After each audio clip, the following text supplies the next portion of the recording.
Kristen hadir mencoba untuk memadukan antara ajaran Elohim dengan ajaran penganut Theos.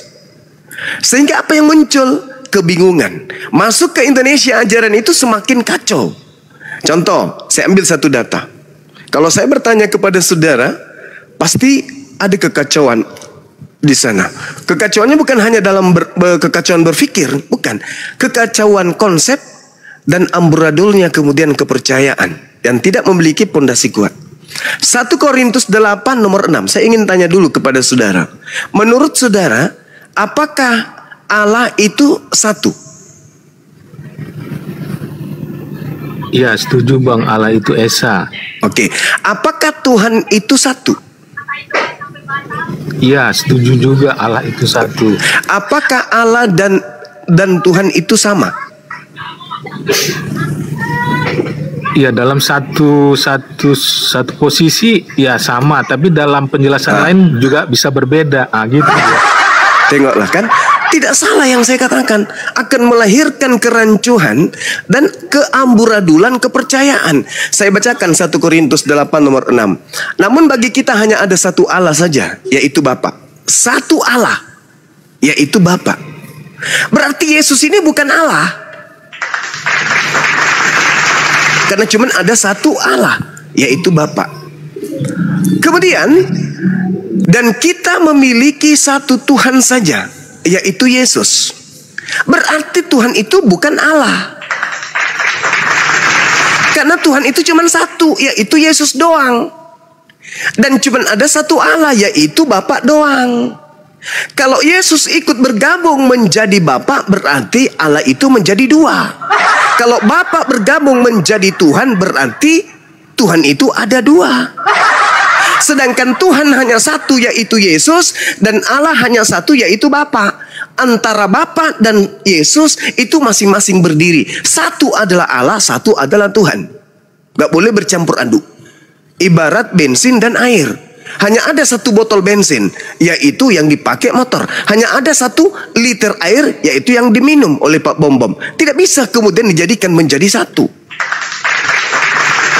Makanya pada prinsipnya, Yesus yang bukan Allah dan Bapa yang bukan Tuhan tidak bisa kemudian bersatu. Contoh, apakah Yesus nete? Nete. Apakah Bapa nete? Enggak. Apakah Bapa itu pencipta? Pencipta. Apakah Yesus pencipta? Bukan. Apakah Bapa bisa mati? Tidak. Apakah Yesus bisa mati? Bisa. Nah, inilah kerancuan yang dihadirkan kemudian dan dipertontonkan oleh orang Kristen yang tidak pernah tersentuh oleh mimbar gereja, dikarenakan pendeta pastor hanya sibuk untuk mencari keuntungan pribadi, sedangkan jemaat hanya sibuk manggut-manggut dan bertepuk tangan. Ini satu hal yang perlu diperhatikan oleh saudara-saudara saya Kristen. Hanya ada satu Allah, yaitu Bapa. Satu, Roh Kudus nggak boleh masuk, nggak boleh. Keluar, di luar, Roh Kudus kamu di luar.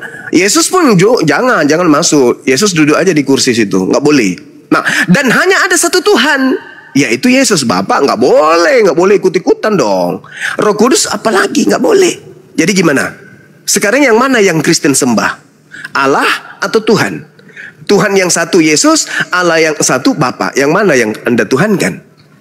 Maka muncul kemudian pemikiran-pemikiran tahayul, khurafat, penyembah-penyembah togut, mencampur adukan antara Yesus dan Bapa, lantas kemudian dicampur bumbu sedikit Roh Kudus. Jadilah Trinitas, jadilah Tritunggal. Konsep ini hanya dianut oleh agama paganism, polytheism. Silakan Anda buktikan kalau apa yang saya uraikan ini adalah keliru. Hanya ada satu Tuhan bagi Kristen, yaitu Yesus. Dan hanya ada satu Allah bagi Kristen, yaitu Bapa. Nanti akan semakin bingung kalau saya bertanya, Allah dan Tuhan bedanya apa? Saya kira begitu. Silakan. Silakan. Apa kabar saudara semua? Saya baik. Boleh saya tanggapi? Boleh, silakan. Kalau Bang Adi gimana, Bang Adi? Ya, silakan. Silakan, saudara Rames. Jadi dari tadi Bang Suma membawa bahwa ayat yang mengatakan bukan setiap orang yang memanggil Tuhan Tuhan akan masuk ke dalam kerajaan surga, tapi orang yang melakukan kehendak Bapa. Nah, di sana sudah jelas bahwa iman itu bukan hanya sebatas ucapan saja, tapi iman karena perbuatan. Iman tanpa perbuatan itu hakikatnya mati, seperti itu, saudara. Nah itu, tapi bukan berarti percaya kepada Yesus itu tidak masuk kepada kerajaan surga ya. Itu saudara bisa baca di dalam Yohanes 14 ayat 6, akulah jalan kebenaran dan hidup. Tidak seorang pun bisa sampai kepada Bapa, tidak seorang pun, saya garis bawahi, tidak seorang pun bisa sampai kepada Bapa jika tidak melalui Dia, yaitu Yesus, ya. Itu perlu Anda garis bawahi itu. Terus ada banyak ayat lagi yang ingin saya sampaikan, yaitu di Yohanes 11 ayat 25, akulah kebangkitan dan hidup. Dialah kebangkitan dan hidup itu. Barang siapa percaya kepadaku, ia akan hidup walaupun ia sudah mati. Dan masih banyak hal, masih banyak apalagi ayat lagi ya. Tapi oke lah, saya rasa itu cukup. Nah, saya ingin katakan kepada saudara, apakah ini cuma perkataan atau ada bukti nyata di sana? Nah, dari mulai Yahudi kita tahu bahwa salah satu tokoh ya, bukan satu-satunya, salah satu tokoh, yaitu Nabi besar Elia, itu sudah terangkat ke surga dan sampai saat ini jasadnya tidak ada di bumi. Itu satu tokoh. Yang tokoh kedua dari perjanjian baru, yaitu Yesus, ya, itu sudah terangkat ke surga juga.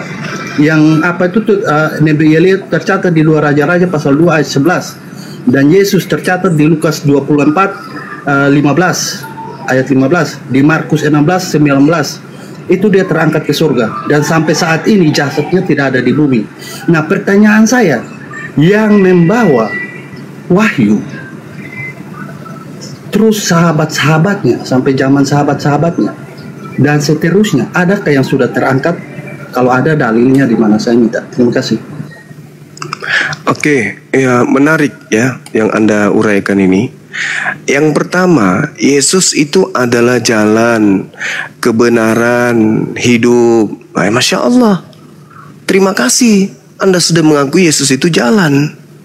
Dengan demikian, sebagai jalan dia sudah pasti bukan yang mati tergantung di atas salib. Kalau jalan mati hancur, tol berantakan, orang nggak bisa sampai ke tujuan. Kalau jembatannya jalannya rusak. Kemudian Anda menyinggung Elia. Elia kalau Anda baca di dalam kitab 1 Raja-Raja 18 dari data nomor 41 sampai 46, Elia itu adalah orang yang sangat taat, beribadah kepada Elohim, sujud di dalam menyembah, di dalam kemudian bencana seperti apapun, beliau tetap khusyuk menjalankan ketaatan doa kepada Tuhan pencipta langit dan bumi. Beliau sujud dalam beribadah, beliau kemudian berbungkuk ke tanah untuk kemudian menyimpan wajahnya di antara kedua lututnya supaya dia, si Elia ini, menghibah kepada Tuhan pencipta langit dan bumi. Rupa-rupanya orang yang kemudian sujud beribadah, bertekun di dalam berdoa kepada pencipta langit dan bumi bisa naik ke langit.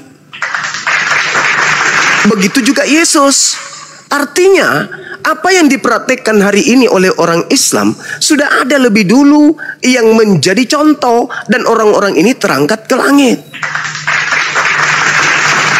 Sekarang zaman modern, sudah ada pilot, sudah ada rudal, ya, tapi belum ada penyembah Yesus yang naik ke langit ke surga. Belum ada orang yang nyanyi-nyanyi hari Minggu itu naik ke surga.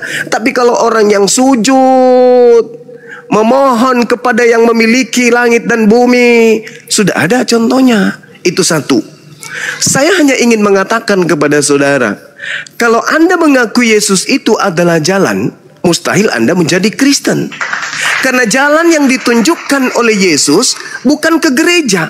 Jalan yang ditunjukkan oleh Yesus itu adalah ke sinagoge, ibadah Sabat, kitabnya Tanakh, menyembah kepada Elohim. tidak menyembah kepada anak Maria bernama Kristus.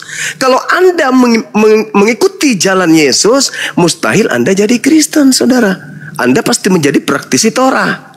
Kalau Anda menjadi praktisi Torah, Anda bersunat, Anda nggak makan babi, Anda nggak makan anjing, Anda tidak minum khamar, Anda tidak ke gereja, Anda tidak Kristen.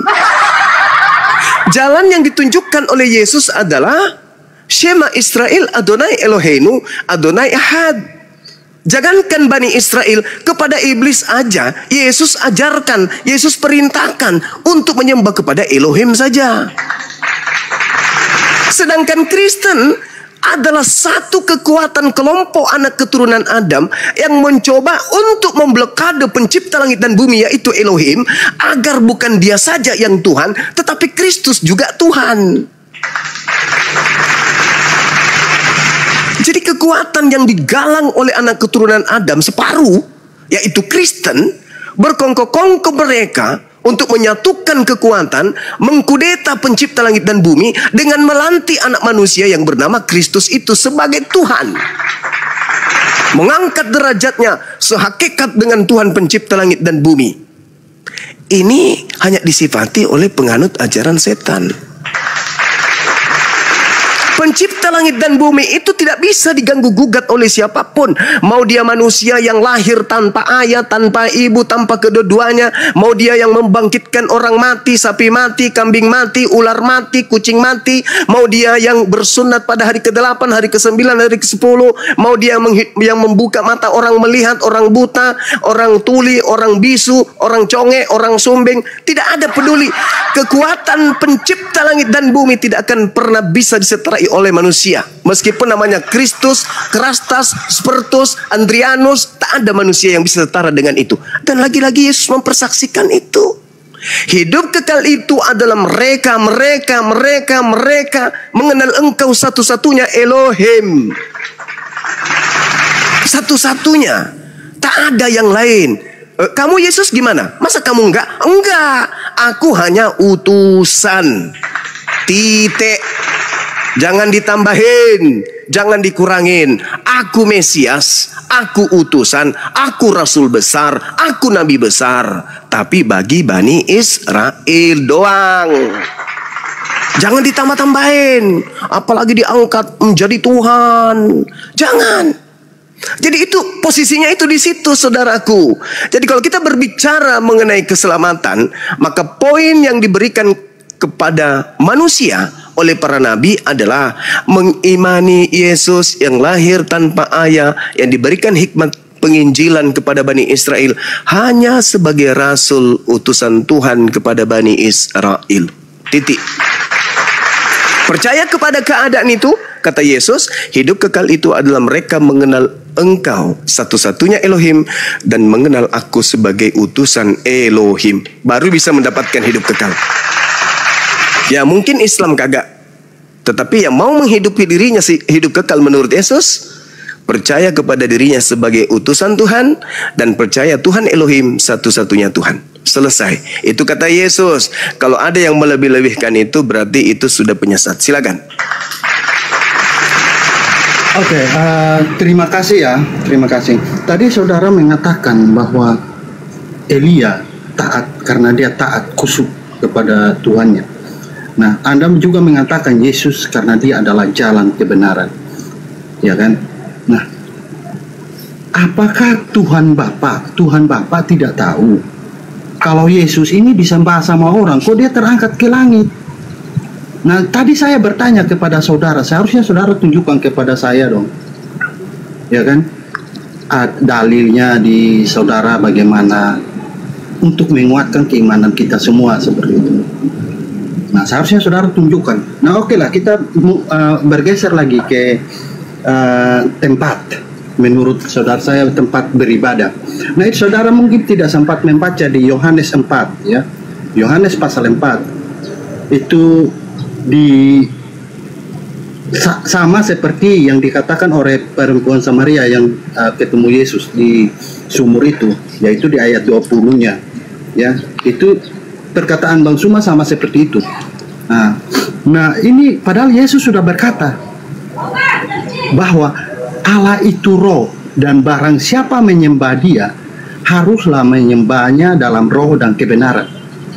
Ya, jadi bukan bertempat lagi. Nah, tapi saya rasa mungkin saudara tidak membaca hal ini. Nah, kita bergeser lagi kepada Bani Israel yang tadi Bang Suma sempat bawa, yaitu Yesus diutus hanya untuk Bani Israel. Ya iya, pada saat itu Yesus kan bukan turunnya di Indonesia, tapi turunnya di Israel. Kalau Yesus diutus untuk semua bangsa, kan dia harus di mana-mana nih. Dia harus habis lahir di Israel, lahir lagi di bangsa yang lain. Kan kacau jadinya. Jadi kita berbicara sesuai fakta yang ada ya. Akan tetapi ada satu perintah, pergilah dan jadikanlah semua bangsa muridku dan baptislah mereka dalam nama Bapa, Putra dan Roh Kudus. Nanti akan Bang Suma bilang, oh saya ini pengikut Kristus, saya pengikut Yesus yang sejati karena saya sunat. Sedangkan Bang Suma lupa kalau Yesus juga dibaptis. Dan perintahnya, seandainya kalau dia mengatakan pergilah sunatlah mereka dalam nama Bapa, Putra dan Roh Kudus, Kristen akan mengikuti itu. Terima kasih. Oke, baik. Inilah yang saya katakan bahwa kerangka berpikir dan kemudian pengajaran Yesus itu menjadi kacau karena Kristen ini adalah kelompok yang ingin mendudukkan Yesus itu sebagai tokoh, sehingga semua aturan yang Yesus sampaikan itu ditabrak. Saya kasih minimal 2. Yang pertama, Yesus berpesan kepada ke-12 muridnya. Matius 10 nomor 5 nomor 6.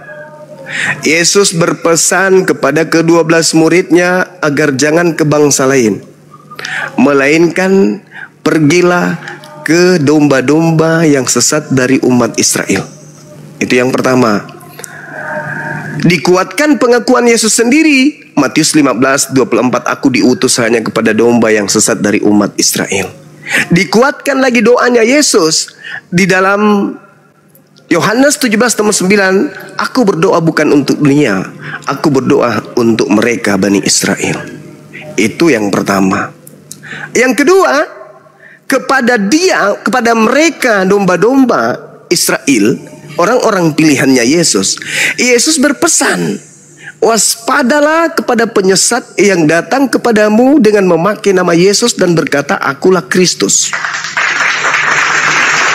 Berarti akan ada penyesat yang datang kepada murid Yesus, mengaku Yesus Kristus, dan menyesatkan banyak orang. Jadi kalau hari ini ada orang yang mengatasnamakan dirinya sebagai pengikut Kristus, pergilah ke seluruh dunia, jadikanlah seluruh bangsa menjadi muridku. Inilah yang diwaspadai oleh murid-murid Yesus. Inilah yang diwaspadai. Penyesat yang datang dengan memakai nama Yesus dan berkata, akulah Kristus. Kepada aku telah diberi kuasa, pergilah ke seluruh dunia, jadikanlah seluruh bangsa menjadi muridku. Bertentangan terhadap pengajaran Yesus yang dia berkata, murid-muridnya melarang, Yesus melarang murid-muridnya ke bangsa lain atau ke bangsa orang Samaria, melainkan hanya kepada domba yang sesat dari umat Israel. Tiba-tiba ada yang mengaku Yesus Kristus keluar dari kubur dan mengatakan, pergilah ke seluruh dunia, jadikanlah seluruh bangsa menjadi pengikutku. Itu adalah dua oknum yang berbeda yang Yesus sudah nubuatkan, waspadalah kepada penyesat yang datang dengan memakai namaku. Jadi di dalam Matius 24 nomor 4 nomor 5, waspadalah kepada penyesat yang datang kepadamu dengan memakai namaku dan berkata akulah Kristus. Dia akan menyesatkan banyak orang. Ini ucapan Yesus kepada pihak kedua muridnya. Kristen adalah pihak kelima. Siapa pihak ketiganya? Kristus palsu. Siapa pihak keempatnya? Yaitu nabi palsu. Siapa pihak kelimanya? Pengikut-pengikut nabi palsu yang menerima pengajaran dari si Kristus palsu. Jadi Yesus pihak pertama, Bani Israel muridnya, murid-murid pilihan adalah pihak kedua, kemudian Yesus palsu pihak ketiga, kemudian si Yesus palsu ini menunjuk rasulnya, menunjuk nabinya pihak keempat, dan nabinya kemudian memanggil semua bangsa menjadi pengikutnya. Pengikutnya ini adalah pihak kelima. Kristen pihak kelima, Paulus pihak keempat. Kristus yang datang kepada Paulus mengaku, akulah Kristus yang kau aniaya, adalah pihak ketiga. Dan murid-murid Yesus Bani Israel adalah pihak kedua, Yesus sendiri pihak pertama. Pihak kedua Yesus berkata, pihak pertama Yesus berkata kepada pihak kedua muridnya, waspadalah kepada penyesat. Pihak ketiga, penyesat yaitu pihak ketiga, mengaku Yesus Kristus. Nah, di mana Yesus menyinggung pihak keempat? Di dalam Matius 24 yang sama, data nomor 24. Sebab pihak-pihak ketiga, Yesus palsu, Kristus palsu, dan nabi-nabi palsu, tuh disebut di situ. Dan nabi-nabi palsu akan datang, akan banyak melakukan mukjizat dan menyesatkan orang-orang pilihan juga. Jadi kalau Anda sehari ini membawa nama Yesus, yang Anda bawa itu bukan nabi rasulnya Bani Israel, yaitu anak Maria, bukan, tapi Yesus Kristus yang datang kepada Paulus. Itulah yang Anda ikuti. Nah, karena kita berbicara mengenai jaminan keselamatan, yang Anda ikuti ini yaitu Yesus Kristus yang Anda kemudian bernubuat mengusir setan, kemudian bermujizat pakai namanya. Ketika nanti di hari kebangkitan Anda dipertemukan dengan Yesus yang asli, Yesus yang asli menyangkal, aku tidak mengenal kalian. Yang kalian ikuti itu adalah si palsu, yang dulu murid-muridku aku minta mereka waspada kepadanya, tapi ternyata kalian yang terperangkap di dalamnya. Enyahlah daripadaku, aku tidak mengenal kalian, kalian semua adalah pembuat kejahatan. Demikian. Terima kasih Bang Suma. Bang Suma, saya tidak tahu, mungkin lupa atau bagaimana, tapi Bang Suma tidak menjawab setiap apa yang saya tanyakan. Oh, ada pertanyaan. Sorry, silakan. Pertanyaannya apa? Ya, tapi tidak masalah, saya selesaikan dulu ya. Nanti saya ulang pertanyaan saya. Oke. Nah, saya tahu Bang Suma akan melarikan ini kepada bahwa rasul palsu itu adalah seorang rasul, yaitu Paulus. Saya tahu itu.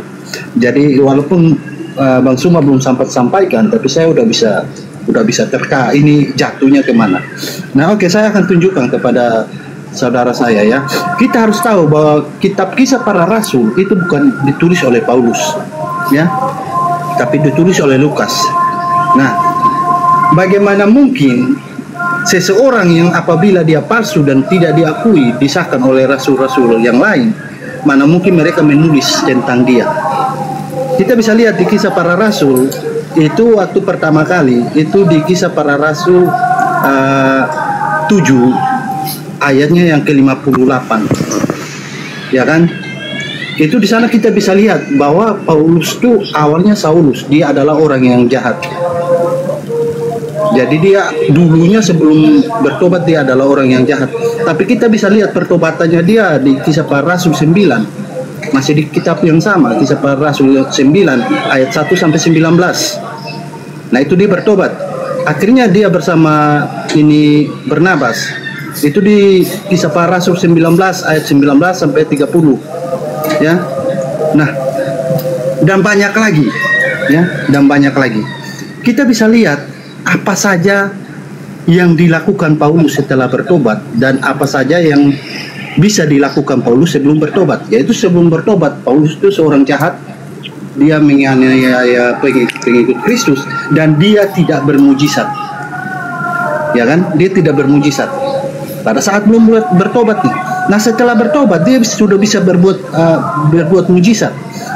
Nah, mujizatnya apa saja? Yaitu di Kisah Para Rasul 19 ayat 11 sampai 12, yaitu sapu tangannya dia, bahkan kain bekas pakainya dia itu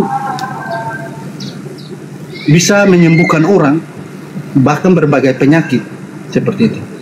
Nah, di 2 Korintus 12 ayat 12 itu Paulus juga membuat banyak mujizat di sana.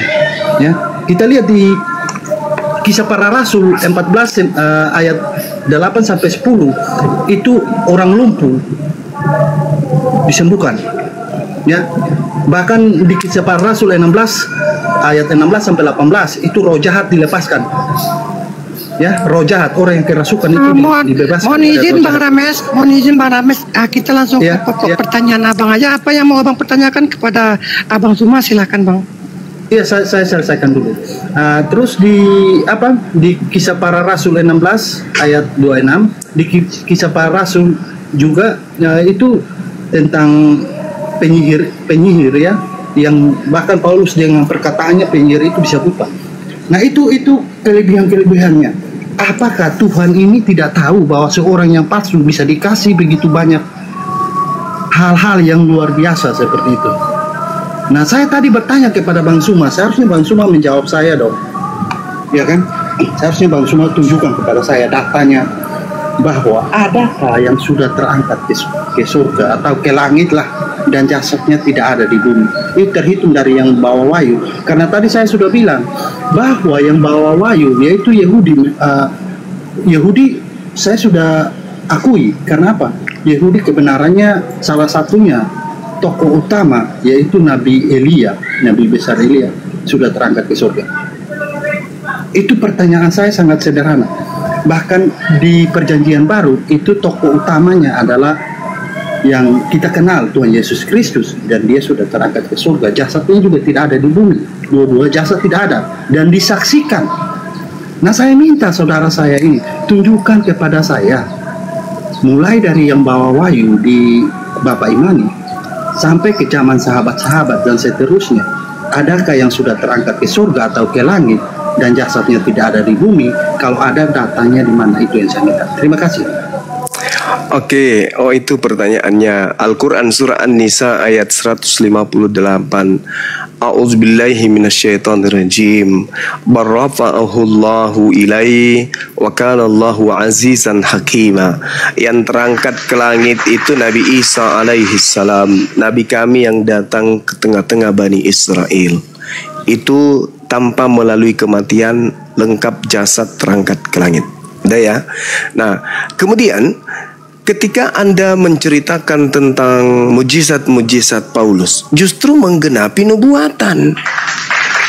Matius 24 nomor 24, Kristus palsu dan nabi palsu akan datang dan akan banyak melakukan mukjizat.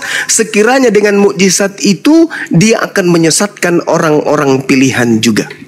Ingat saudara, ketika Anda bertanya kepada saya, apakah Allah itu tidak tahu? Bagaimana mungkin penyesat seperti dia ini kemudian diberikan kekuatan mujizat seperti itu? Ingat, jangankan Paulus, Yesus aja berapa kali kemudian ya dicoba dan diperlihatkan keluarbiasaan iblis kepadanya. Yesus dibawa ke gunung yang paling tinggi. Apakah itu bukan satu mujizat? Mujizat dalam arti kata hal yang luar biasa. Dibawa kemudian di padang gurun, dibawa kemudian di atas bumbungan bait suci. Bahkan dikatakan iblis kepada Yesus, "Hei Yesus, kalau kau menyembahku, aku akan memberikan segala kemegahan dan kemuliaan dunia. Kuasa dunia akan aku berikan kepadamu, sebab aku berhak dan berkuasa memberikan kepada siapapun yang aku kehendaki." Itu kata iblis. Jadi kalau Yesus mengatakan, bukankah kami bermukjizat dengan memakai namamu? Artinya orang-orang yang diusir Yesus yang bermukjizat ini, itu adalah bermukjizat, melakukan sesuatu yang luar biasa karena iblis bersamanya. Iblis itu jago, Bung. Yesus yang Anda tuhankan aja diobok-obok sama dia. Iblis mengatakan apa di dalam Lukas 4, Matius 4? Kalau kau menyembahku, kalau kau tunduk kepadaku, kalau kau serahkan dirimu kepadaku, maka segala kuasa dunia akan aku berikan kepadamu. Ayo. Iblis akan mempersenjatai utusannya ke bumi, di mana utusannya itu dipakai untuk mengajak orang menyembah kepada Sibilisis. Jadi kamu jangan heran ketika Paulus kemudian banyak bermukjizat, itu justru menggenapi nubuatan si nabi palsu. Kalau Anda mengatakan dia bukan nabi, maaf, di dalam Kisah Para Rasul 13 nomor 1, Saulus itu nabi. Ada beberapa nabi di Antioquia, di antaranya adalah Saulus. Kenapa di situ disebut nabi oleh kitab saudara? oleh Lukas dalam catatannya Kisah Para Rasul. Ingat saudara, Lukas itu adalah asisten pribadinya Paulus. Di mana itu tertulis? Ya di kitab Anda sendiri. Apa yang diterangkan kemudian di sana? Dia mengatakan bahwasanya Lukas ini adalah orang yang paling dekat, dan Lukas sendiri yang diminta oleh Paulus untuk kemudian mencari dan menemukan Markus. Di dalam 2 Timotius 4 nomor 11, apa kata Paulus? Hanya Lukas yang tinggal dengan aku. Jemputlah Markus dan bawalah dia ke sini, karena Markus itu pelayanannya penting bagiku. Jadi ada 2 asisten Paulus itu yang mensuplai kemudian buku ke Kristen. Yang pertama Lukas mensuplai buku Lukas dan juga Kisah Para Rasul. Yang pertama asisten kedua bernama Markus yang mensuplai buku Markus kepada kalian. Agar dipahami. Jadi Paulus mengatakan hanya Lukas yang tinggal dengan aku. Jemputlah Markus. Nah, jemput Markus supaya Lukas dan Markus menjadi asisten untuk mencatat apa-apa saja yang penting untuk kerasulan dan kenabian Paulus. Ini penting untuk Anda pahami. Jadi sekali lagi saya katakan, ketika Anda bangga dengan mukjizat-mukjizat Paulus, justru itu terima kasih telah menggenapi nabi palsu yang datang lengkap dengan mukjizat, sekiranya mungkin menyesatkan orang pilihan juga. Saya kira begitu, silakan. Oke, terima kasih Bang Suma, luar biasa ya jawabannya. Oke, terima kasih. Saya minta tadi, mungkin karena Bang Suma kurang dengar atau bagaimana, atau mungkin karena terlalu banyak sehingga Bang Suma lupa apa kalimat saya. Tapi saya ulangi lagi. Saya kan tadi minta mulai dari yang membawa wahyu, tapi Bang Suma membawakan saya yaitu buktinya Isa. Nah, saya ingin tahu nih, antara Isa dengan yang membawa wahyu ini apakah sejaman, lebih dahulu atau sejaman atau bagaimana? Itu perlu saya tahu, atau mungkin setelah yang membawa wahyu ada baru Isa muncul atau bagaimana? Itu yang perlu saya tahu. Nah, itu poin pertama. Yang kedua, saudara mengatakan bahwa Rasul Paulus itu sudah menggenapi nubuatan bahwa akan datang penyesat-penyesat yang memakai nama Yesus seperti itu. Nah, tapi lagi-lagi saudara tidak bisa membuktikan hal itu secara clear ya, biar kita tahu semua. Nah, di satu sisi saudara harus tahu bahwa semua rasul dari ke-12 rasul itu mengakui kerasulan Paulus. Ya. Nah, di suatu sisi saudara memakai perkataan Lukas untuk menjadi satu landasan kokoh untuk saudara membenarkan argumen saudara bahwa membuktikan bahwa Paulus ini adalah rasul palsu. Tapi di suatu sisi yang saya sampaikan itu perkataan Lukas juga, dan saudara tidak mengakui hal itu. Itu bagaimana saudara? Oke. Ini komitmennya bagaimana? Itu yang perlu saya tahu. Nah, itu saudara tolong clearkan dulu. Terima kasih. Oke, baik. Orang-orang Yahudi pada saat kemudian menolak Nabi kami, Nabi Isa alaihissalam, orang-orang Yahudi itu melakukan makar, melakukan tipu muslihat, melakukan kesaksian-kesaksian palsu demi untuk membunuh Nabi Isa alaihissalam. Oleh karena itulah kemudian Allah menghukum mereka. Hukuman yang Allah berikan kemudian ketika dikatakan dalam Al-Quran, wa makaru wa makarallah wallahu khairul makirin. Mereka hendak menipu, tetapi Allah balas tipuan mereka. Sesungguhnya Allah adalah sebaik-baiknya pembalas kejahatan. Kenapa kemudian kami tidak menolak kitab saudara dan kami tidak menerima kitab saudara? Kami berada di tengah, menolak tidak, nerima tidak. Kenapa? Karena kami paham Al-Quran menceritakan itu, bahwasanya orang-orang Bani Israel ahli kitab itu memutarbalikkan lidah mereka di dalam menyampaikan sebuah narasi tentang Tuhan. Al-Quran surah Al-Ma'idah pun Allah Subhanahu wa taala menjelaskan bahwasanya Nabi Muhammad sallallahu alaihi wasallam itu turun ke atas muka bumi, diutus oleh Allah untuk menjelaskan isi kitab yang sebagian disembunyikan, sebagian tidak disembunyikan. Makanya kami diminta oleh agama kami oleh Rasulullah, jangan menolak ajaran mereka, jangan menolak kitab mereka, dan jangan pula kau terima. Kenapa? Karena di dalamnya masih ada pemberitaan tentang hal-hal yang dulu. Al-Quran mengatakan, ya ahlal kitab qad ja'akum rasuluna yubayyinu lakum katsiran mimma kuntum tukhfuna minal kitab wa ya'funa an katsir. Wahai ahli kitab, wahai orang Yahudi, Rasul kami telah datang kepadamu, yaitu Nabi Muhammad SAW, menjelaskan kepadamu banyak hal dari isi kitab yang kamu sembunyikan. Kami menggunakan data yang Anda gunakan karena Al-Quran saya mengatakan kitab itu telah disembunyikan. Dan banyak pula yang dibiarkannya untuk tidak dijelaskan. Kalau kitabnya disembunyikan dan Lukas, Markus, Matius, Yohanes, Paulus adalah penyelidik atau peneliti daripada berita peristiwa yang terjadi pada masa itu, berarti informasi dari kitab yang disembunyikan itu, mau tidak mau, baunya, aromanya masih ada di dalam Bible, karena dituliskan oleh wartawan hasil penyelidikan. Berarti apa yang disembunyikan oleh mereka ahli kitab yang kemudian diterangkan oleh Al-Quranul Karim oleh Nabi saya, pasti ada setidaknya kesamaan. Karena Al-Quran mengatakan itu, ya ahlal kitab qad ja'akum rasuluna yubayyinu lakum katsiran mimma kuntum tukhfuna minal kitab wa ya'funa an katsir. Wahai ahli kitab, Nabiku Muhammad telah datang kepadamu, menjelaskan kepadamu banyak hal dari isi kitab yang kamu sembunyikan. Nah, berarti ada kesamaan dari yang dijelaskan oleh Nabi Muhammad dengan kitab yang disembunyikan, ada kesamaan. Sedangkan kitab saudara bukanlah kitab yang disembunyikan itu, melainkan kitab yang menorehkan tentang kesaksian orang yang menceritakan tentang peristiwa-peristiwa yang terjadi pada Nabi Isa, atau yang kalian katakan Yesus, terhadap Bani Israel, dan terhadap kepada Tuhan yang menciptakan langit dan bumi. Dan itu ada kesamaan poin. Itu yang perlu saudara pahami. Kemudian tadi Anda berbicara, apakah Nabi Isa itu sama dengan yang menerima wahyu? Nabi Muhammad memerintahkan kepada kami beriman kepada nabi-nabi.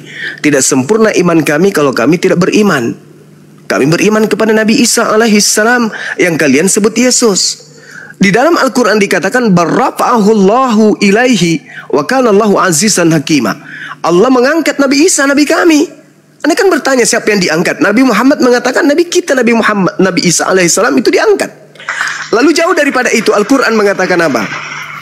Wala tahsabanna alladhina qutilu fi sabilillahi amwata bal ahya inda rabbihim yurzaqun. Ali Imran ayat 69. Jangan kau mengira bahwa orang yang wafat, orang yang gugur di dalam jalan Allah itu mati. Tidak. Mereka hidup. Mereka memperoleh rezeki di sisi Tuhannya. Tuh, kata Al-Quran saya. Berarti orang yang berjuang, orang yang mati dalam perang, orang yang kemudian berbakti kepada suami, berbakti kepada istri, berbakti kepada keluarganya, jihad mereka dalam pandangan Islam, mati mereka dalam jihadnya, mereka itu tidak mati, mereka tetap hidup.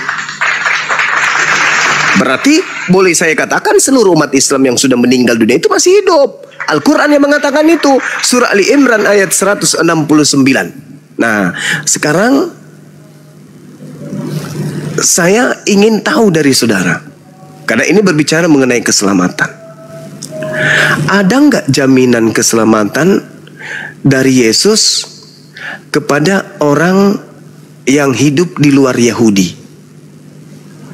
Karena Yesus hanya mengatakan begini di dalam Yohanes 10:27.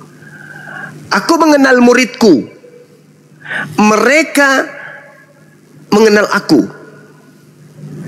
Mereka mendengarkan suaraku dan mengikuti aku. Orang Kristen ini apa satu sama dengan Yesus pernah mendengarkan suara Yesus? Perasaan Kristen ini muncul nanti dipatikan di abad keempat. Yesus mati di abad pertama di tahun 33. Adakah Kristen mendengarkan suara Yesus? Kurasa nggak ada. Jadi yang mendengarkan suara Yesus itu adalah murid-muridnya, Bani Israel saja yang hidup sesaman dengannya. Lalu yang mendengarkan langsung kupingnya dengan mulutnya Yesus, inilah yang diutus kemudian kepada non-Yahudi yang sesat, yaitu pergilah kepada domba-dombaku yang sesat dari umat Israel. Aku mengenal pengikutku, pengikutku itu adalah mereka yang mendengarkan suaraku dan mengikuti aku. Aliteng tidak ada hidup di abad pertama. Aliteng pengikut Paulus itu ada di Antioquia, ada di Turki, bukan di Yerusalem bersama dengan Yesus. Sekira begitu, saudara, silakan nanti adinda saya yang lain bisa nanggapin. Saya izin ibadah sejenak. Silakan. Oke, terima kasih Bang Suma. Tadi jawaban Bang Suma tentang Isa itu datang di zaman apakah yang sesuai dengan pertanyaan saya, yaitu di zaman sebelum Rasul atau sesudah Rasul itu suaranya sempat hilang, jadi saya tidak sempat mendengar ya. Tapi tidak apa. Itu pertanyaan saya dan saya menghargai jawaban dari Bang Suma seperti itu. Nah, saudara Bang Suma ini mengatakan bahwa kitab-kitab itu sudah dirubah-rubah dengan satu dia punya dasar, yaitu di dalam kitabnya dia mengatakan hal demikian. Ya, saya juga is okay dengan hal itu. Tapi seharusnya itu kan dari kitabnya dia. Seharusnya dia bisa buktikan dari kitab saya dong, bahwa kitab ini sudah dirubah-rubah seperti perkataan yang dia katakan itu, karena kita tidak boleh mengklaim dari satu kitab saja seperti itu. Seharusnya seperti itu. Nah, terus Bang Suma mengatakan bahwa apakah Kristen mendengar suara Yesus? Nah, yang dimaksud dengan suara itu apa? Suara itu sebagai baik lisan maupun tulisan seperti itu, Bang Suma. Jadi kami percaya dan mengimani bahwa Alkitab itu adalah firman Tuhan seperti itu. Ya, mungkin itu saja, nanti kurang-kurangnya nanti baru menjelaskan lagi. Terima kasih. Ya, alhamdulillah ya teman-teman ya, penjelasan Bang Zuma sangat jelas dan terang ya, dan kita bisa memahaminya. Terserah gimana Bang Rames menanggapinya, Bang Rames memahami apa tidak, itu tidak diutamakan dalam diskusi Abang ini. Biarkan penonton yang menilainya. Bang Zuma udah jelas dan menekankan jawabannya yang sangat terang. Nah, kembali kita kepada Bang Adi Tiger. Ada yang mau ditanyakan lagi Bang Adi, karena ada juga di sini Bang Adriansah kita di sini. Aku sapa dulu banyak ya, saya pamit turun dulu ya, makasih ya udah. Oke, siap. Bang Ardi, assalamualaikum warahmatullahi wabarakatuh. Waalaikumsalam warahmatullahi wabarakatuh. Lanjut. Oke, siap. Bang Adi. Ya, Bang Adi. Iya, ini ada Bang Ardiansah, silakan. Silakan bantu Mi. Aku ada yang mau diselesaikan bentar. Lanjut. Oke. Bang Adi, atau tetap dengan tema yang sama atau kita ganti tema karena narasumber dari Islam. Gimana Bang Adi? Gurunda kemana? Itu sholat bentar Bang. Sholat. Oh gitu. Boleh. Silakan. Ngikut aja saya. Oke Bang Adi, atau ganti tema. Bang Rames tadi mana? Oh, mencret ya Bang, gitulah Bang kira-kira ya Bang. Gini Bang Adi, atau kita ganti tema atau konsep keselamatan tersebut, atau kita bahas karena ini ada Abang Ardiansah ya yang memahami tentang kitab suci, atau kita ke tema mana kitab yang asli suci atau yang tidak, gimana? Yang mudah aja bagi dia, kasihan kalau yang berat. Oh siap Bang. Atau boleh Abang yang menentukan temanya, silahkan Bang Adi. Ya, tanya dia aja, mau tema ketuhanan atau gimana tuh? Iya, gimana? Tetap aja konsep keselamatan gitu Kak Mikana. Oke, siap. Nanti baru kita meluas ke yang mana. Bang Ardi, sepertinya Bang Adi ini masih ragu dengan keselamatannya, makanya itu mulu yang dari tadi. Lanjut Bang Ardi. Alhamdulillah mulai ragu dengan keselamatan. Dipahami dengan baik itu dia Bang Singa. Ya, silakan Bang Adi. Lanjut Bang Ardi. Ya. A'udzubillahi minasyaitonirrajim. Bismillahirrahmanirrahim. Assalamualaikum warahmatullahi wabarakatuh teman-teman semuanya. Waalaikumsalam warahmatullahi wabarakatuh. Lanjut. Berbicara mengenai konsep keselamatan, tentunya saya akan membawa ayat-ayat dari Al-Quran ya. Karena konsep keselamatan Islam tuh sumbernya dari Allah Subhanahu wa taala, firman Allah Subhanahu wa taala yang ada di dalam Al-Qur'an. A'udzubillahi minasyaitonirrajim. Bismillahirrahmanirrahim. Innal ladzina kafaru min ahlil kitabi wal musyrikina fi nari jahannam khalidina fiha ulaika hum syarrul bariyah. Apa kata Allah di dalam surat Al-Bayyinah tersebut? Kata Allah, sungguh orang-orang yang kafir dari golongan ahli kitab dan orang-orang musyrik atau orang-orang yang menyekutukan Allah, ya musyrik ya, itu akan dimasukkan oleh Allah Subhanahu wa taala ke dalam neraka jahanam. Kata Allah gimana selanjutnya? Ulaika hum syarrul bariyah. Mereka itu adalah sejahat-jahatnya makhluk. Mereka itu kekal abadi. Fi nari jahannam khalidina fiha. Kekal. Ingat, orang-orang kafir dari golongan ahli kitab ataupun orang-orang musyrik yang menyekutukan Allah Subhanahu wa taala atau yang menyembah selain Allah akan dihukumi kekal oleh Allah. Mau nggak mau, terima nggak terima, itulah konsekuensinya nanti. Kemudian bagaimana? Kata Allah Subhanahu wa taala selanjutnya, innal ladina amanu, sesungguhnya orang-orang yang beriman, wa amilus solihati, dan mengerjakan amal-amal soleh atau amal-amal baik, ulaika hum khairul bariyah, mereka itu adalah sebaik-baiknya makhluk. Dijawab sama Allah lagi, jazaohum 'inda rabbihim jannatu 'adnin tajri min tahtihal anhar khalidina fiha abada. Balasan mereka di sisi Tuhan mereka ialah surga Adnin yang mengalir sungai-sungai di bawahnya. Mereka kekal abadi selama-lamanya. Allah ridho terhadap mereka. Radhiyallahu anhum wa radu'an. Dzalika liman khasyya rabbah. Yang demikian itu adalah balasan bagi orang yang takut kepada Tuhannya. Ingat, janji Allah ini nyata. Janji Allah ini akan tepat pada waktunya nanti kelak di akhirat. Sebelum Anda mengalami kematian, bertobatlah kepada Allah Subhanahu wa taala. Karena Yesus hanyalah jalan, akulah jalan keselamatan. Hanya jalan, bukan tujuan. Yesus hanya jalan. Jalan untuk siapa? Untuk Bani Israel. Matius 15:24. Dia diutus hanya kepada domba yang hilang dari umat Israel. Dari domba-domba yang hilang dari umat Israel. Dan Yesus melarang murid-muridnya untuk menyimpang ke jalan bangsa lain. Matius 10 nomor 5-6. Silakan Bang Adi. Ya, terima kasih Bang.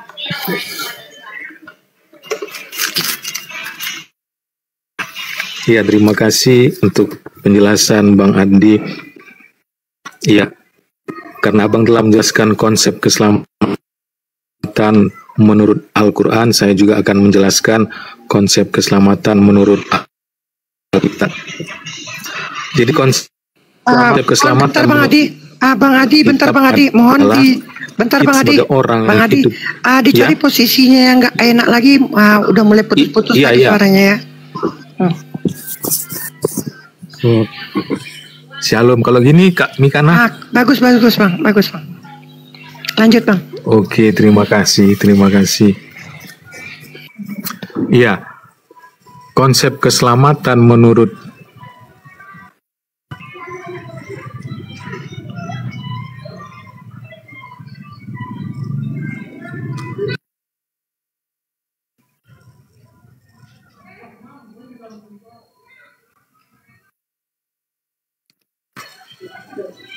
Shalom. Jadi konsep keselamatan menurut Alkitab adalah bahwa orang-orang yang hidup di zaman saat ini, mereka ini atau orang-orang yang hidup di zaman ini, mereka itu harus pertama-tama dengar berita Injil, ya kan? Dengan dengar berita Injil supaya mereka mengerti, memahami siapa Yesus, Karena siapa yang mau diselamatkan menurut ajaran Alkitab, dia harus percaya kepada Yesus. Seperti dikatakan di dalam kitab Markus pasal 16 ayat 16. Siapa yang percaya dan dibaptis akan diselamatkan. Tetapi siapa yang tidak percaya, mereka tidak akan diselamatkan. Jadi berbicara soal percaya di sini, percaya kepada Yesus adalah kita harus mengakui Yesus adalah Tuhan dan kita harus mengakui Yesus adalah Kristus. Dan biasanya hal-hal tersebut dirangkum dalam satu doa yang disebut dengan doa pengakuan iman. Setelah melakukan doa pengakuan iman, maka kita melakukan baptisan. Nah, dengan demikian kita memperoleh sebuah tiket ya untuk menuju keselamatan kekal ataupun kerajaan sorga itu. Tetapi ketika kita telah menerima tiket, namun kita tidak hidup dalam kebenaran-kebenaran, tiket itu bisa rusak atau diambil oleh Allah dan kita nggak berhak lagi masuk dalam kerajaan sorga. Jadi setelah kita percaya kepada Yesus, kita harus melakukan hal-hal yang baik, hal-hal yang benar sesuai dengan firman-firman Tuhan yang tertulis di dalam Alkitab. Gitu dia, Kak Mikana. Oke, selanjutnya Bang Adriansa, silakan ditanggapi Bang.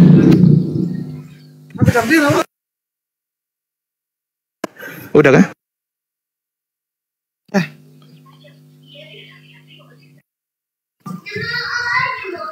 Udah kah ini, Pak Adi? Udah Bang. Bang, udah. Jadi gini, Pak Adi bisa komunikasi nggak Pak Adi? Oh iya Bang, iya. Oke, menurut Anda Yesus itu untuk siapa? Coba. Keselamatan yang diberikan oleh Yesus itu untuk siapa ya? Ya, saya menyimpulkan keselamatan untuk Yesus itu adalah untuk orang-orang yang percaya kepada Yesus. Karena itu tertulis jelas dalam kitab Yohanes pasal 3 ayat 16. Karena begitu besar kasih Allah akan dunia ini, sehingga yang mengaruniakan anak yang tunggal, supaya setiap orang yang percaya kepadanya tidak binasa, melainkan beroleh hidup yang kekal. Itu dia Bang. Ya, maksud saya gini, Yesus itu untuk siapa gitu loh. Dia mengatakan itu kepada siapa dan untuk siapa Yesus itu? Ada nggak keterangan bahwasanya Yesus itu untuk siapa gitu? Ada nggak? Ya, itu karena tertulis dalam kitab Yohanes pasal 1 ya, pasal 1 ayat yang ke-11, pasal 1 ayat yang ke-11 yang tertulis demikian. Ia datang kepada milik kepunyaannya, tetapi orang-orang kepunyaannya itu tidak menerimanya. Artinya di sini dia datang pertama-tama untuk Bani Israel, tetapi Bani Israel karena nggak mengenal dia, sebagian besar menolak dia. Gitu dia Bang. Coba dibaca di Matius 15:24. Coba dibaca dulu.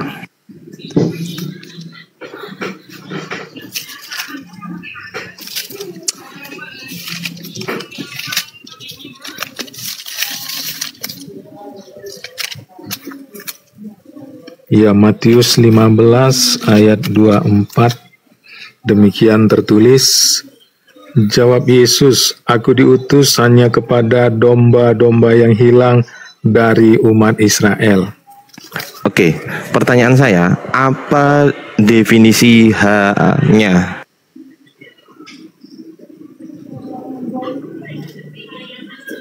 Hanya mengkhususkan kepada satu golongan atau satu bentuk individu atau satu bentuk badan gitu.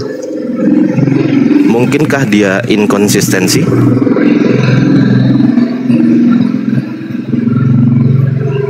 Ya kalau menurut saya enggak Bang, cuman kan gini, dalam Bible ini kan kita nggak bisa kadang menerjemahkan ayat-ayat itu sesuai dengan apa namanya, dengan yang hanya tertulis.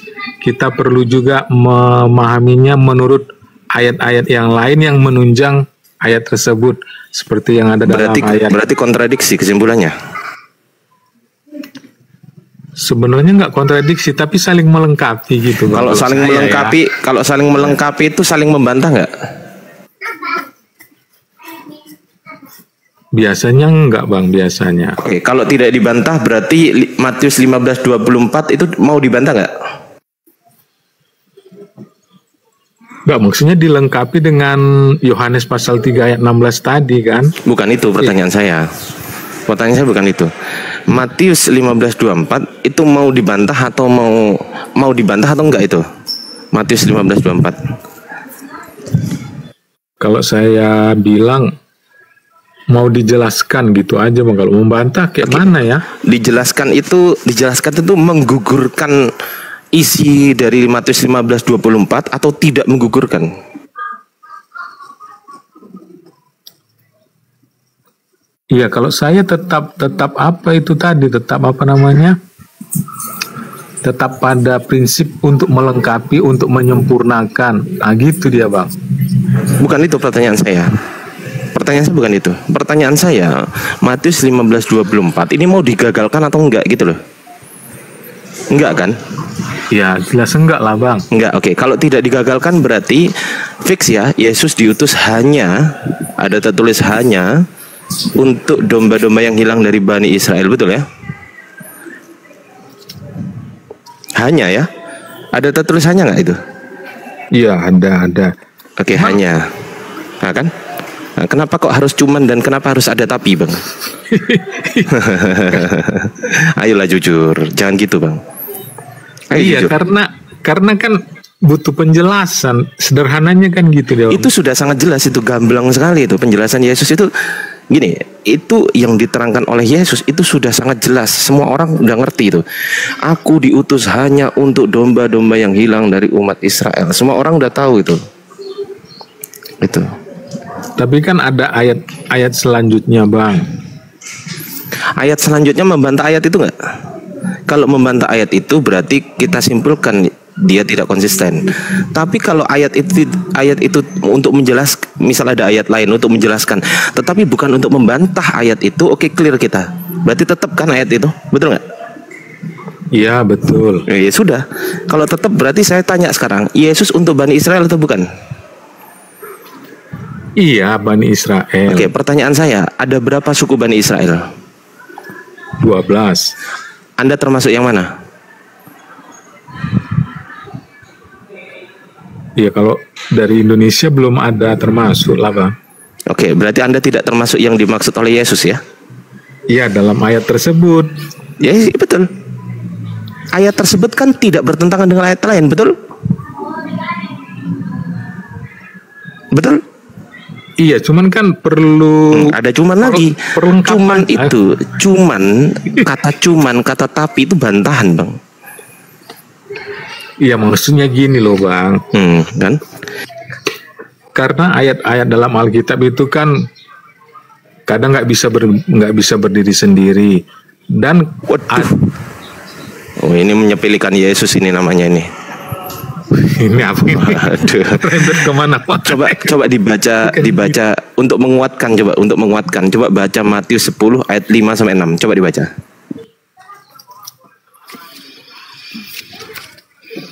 Ya, saya akan baca Matius 10 ayat 5 sampai 6. Izin bentar sambil mencari, Bang Adi. Gurunda kena Bennett, Bang.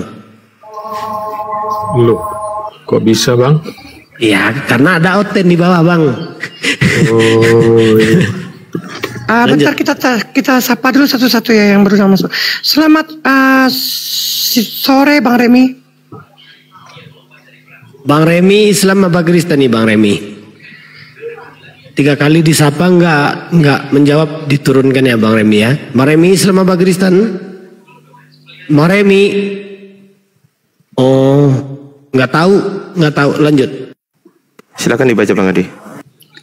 Iya, saya akan baca Bang ya.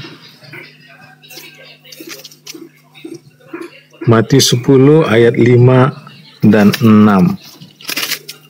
Demikianlah firman Tuhan. Ke-12 murid itu diutus oleh Yesus dan ia berpesan kepada mereka, janganlah kamu menyimpang ke jalan bangsa lain atau masuk ke dalam kota orang Samaria, melainkan pergilah kepada domba-domba yang hilang dari umat Israel. Ada kata larangan nggak di situ? Iya, ada Bang. Apa larangannya? Jangan kepada bangsa-bangsa lain. Siapa yang disuruh itu? Murid-murid Yesus yang terpilih. Ya, janganlah. Ada kata larangan, janganlah, betul? Iya. Oke. Berarti kesimpulannya dengan didukung ayat lain juga.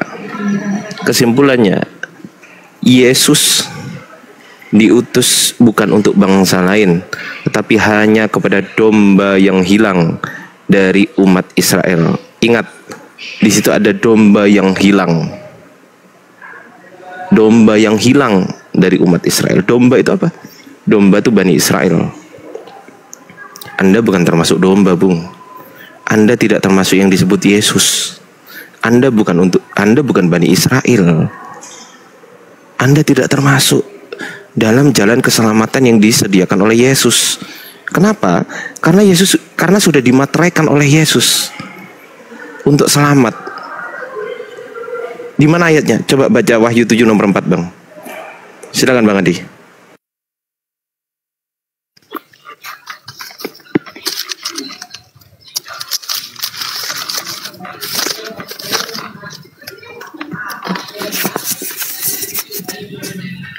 Oke Bang, Wahyu 7 ayat keempat saya akan bacakan.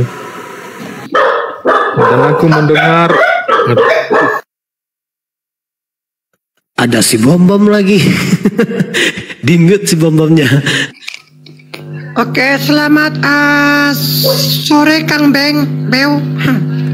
Kang Beu. Aku 5 menit lagi ya Bang Singa, karena aku mau ngajar ya. Lanjut. Siap. Selamat sore Baik Kang Bang Beu. Ardi. Silakan dibacakan dulu. Iya, saya akan bacakan. Dan aku mendengar jumlah mereka yang dimateraikan itu 144.000 telah dimateraikan semua telah dimateraikan dari semua suku keturunan Israel. Itu dia. Ya, Anda termasuk yang dimateraikan nggak? Iya, kalau dari ayat itu enggak lah Bang. Banyak sekali ayat-ayat yang ada di kitab Anda tidak mendukung bahwasanya Anda masuk ke situ. Banyak sekali Bang. Bahkan itu Anda percaya sebagai kitab Anda. Anehnya, Anda menentang kitab Anda. Oh, kalau dari ayat itu enggak lah, saya enggak termasuk. Matius 15:24. Oh iya, kalau dari ayat itu saya enggak termasuk Bani Israel Bang. Matius 10 nomor 5 sampai 6. Oh iya, kalau dari ayat itu saya juga enggak termasuk. Matius 19:28. Oh iya, saya juga enggak termasuk di ayat itu. Enggak termasuk semua tuh. Kenapa masih memaksakan bahwasanya Bang Adi itu diselamatkan oleh Yesus? Padahal ayat-ayatnya sudah jelas. Makanya kenapa Bible itu isinya kontradiksi. Yang satu mengatakan A, yang satu mengatakan B. Kalau tidak kontradiksi, berarti kesimpulannya linier. Apa yang linier? Enggak ada.